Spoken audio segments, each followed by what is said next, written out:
saya harap saudara, tugas kita adalah satu, program nasional stunting itu diawasi, dijalankan.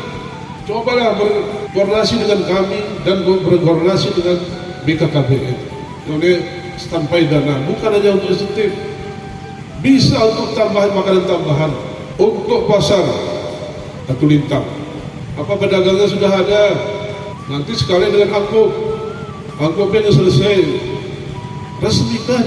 Bagaimana kita menarik investor dan kita gratiskan hidup aktivitas perekonomian di Aceh Tengah ini. Nah sekarang tinggal mengambil pajaknya, kemudian mengendalikan angka inflasi. Saudara harus melapor ke kami juga secara visual, saudaraku, foto dan kirim ke sekda kemana. Di samping ada narasinya,